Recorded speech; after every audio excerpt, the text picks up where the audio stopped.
importa para redução de inflamação, doenças crônicas como hipertensão arterial, diabetes. As pessoas que têm esse fator que eu vou falar já qual é, principal e melhor na vida, tem redução de carga de estresse crônico, então redução do impacto do processo de estresse na vida de alguém, redução de adoecimento, recuperação mais rápida de situações de doença.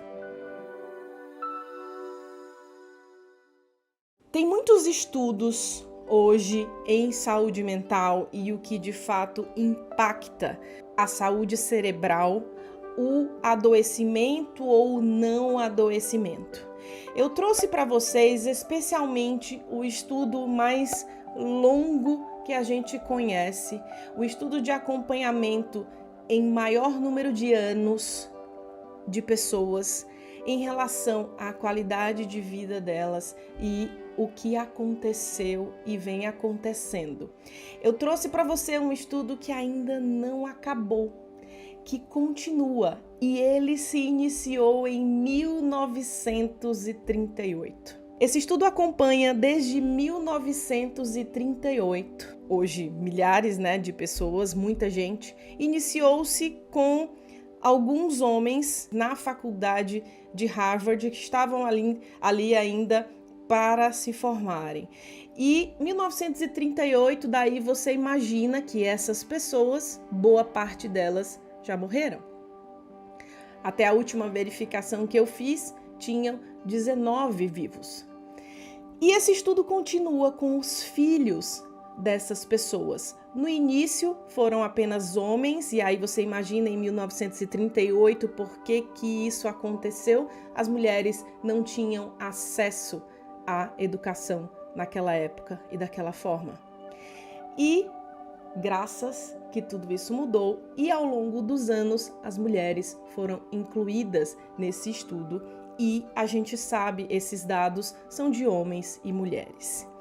E esse estudo, por conta de ser muito antigo e continuar até hoje, obviamente ele já teve uma série de diretores, de coordenadores, teve homens acompanhados ali que já foi presidente dos Estados Unidos, que foi grandes jornalistas de revistas muito conhecidas, pessoas que se formaram e que depois fizeram coisas muito relevantes na mídia, outros que não fizeram, e 2 grupos. Eu falei de vocês que eram estudantes ali privilegiados de Harvard, mas depois um segundo grupo entrou, na verdade nessa mesma época, de pessoas que faziam parte de uma classe social inferior a deles, no sentido de privilégios materiais.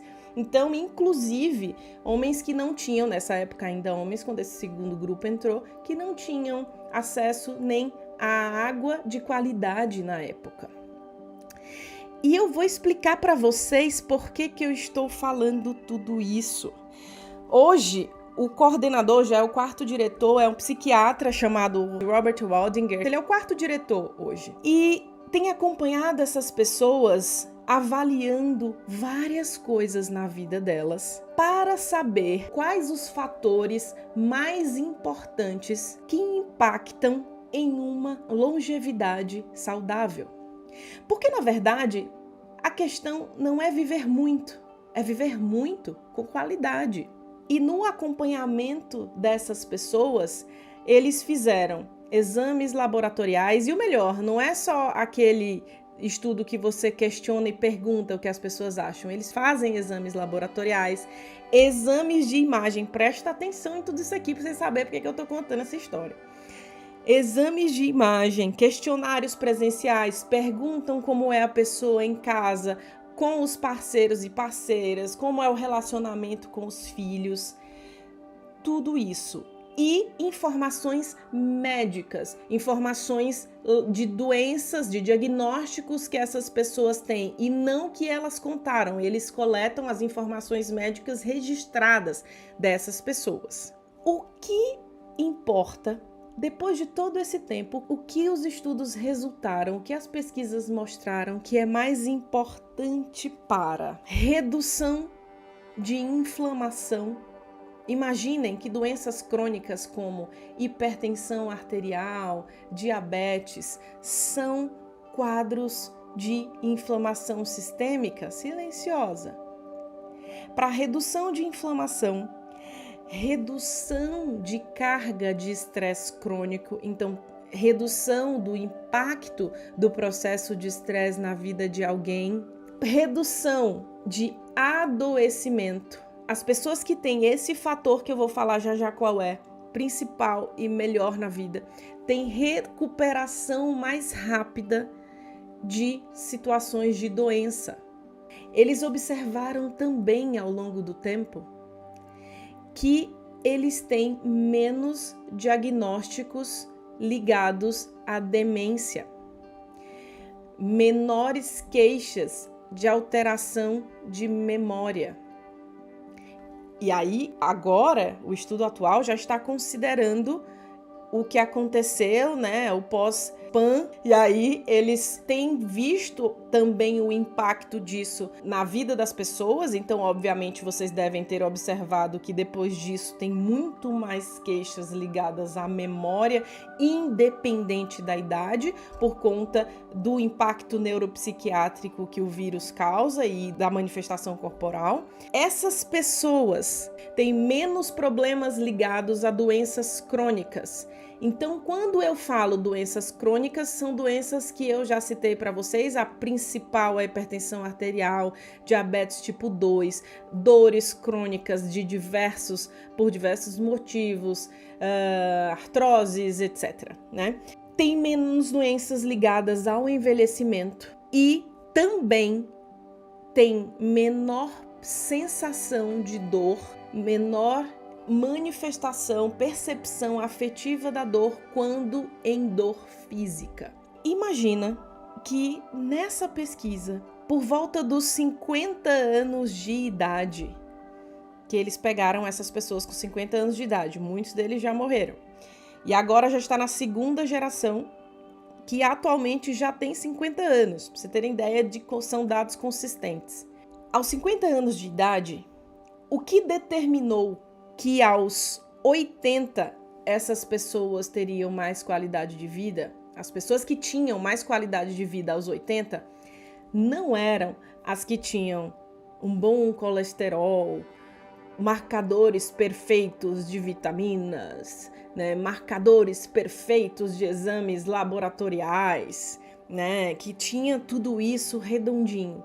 Não foi isso que determinou qualidade de vida dessas pessoas aos 80.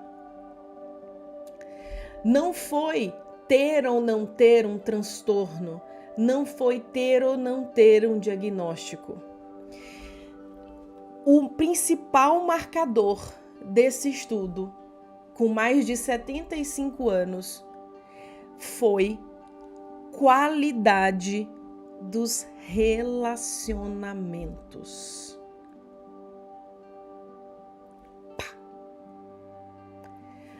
Não foi uso de suplementos, não foi não ter problema de colesterol, não foi remédio, transtorno, não ter nada disso.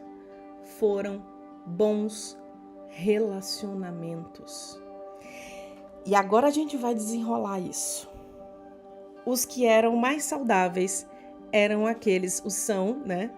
Alguns já faleceram, não sei quantos vivos temos hoje deles, mas eram os que tinham melhores relacionamentos. E, em especial, o relacionamento afetivo mais próximo.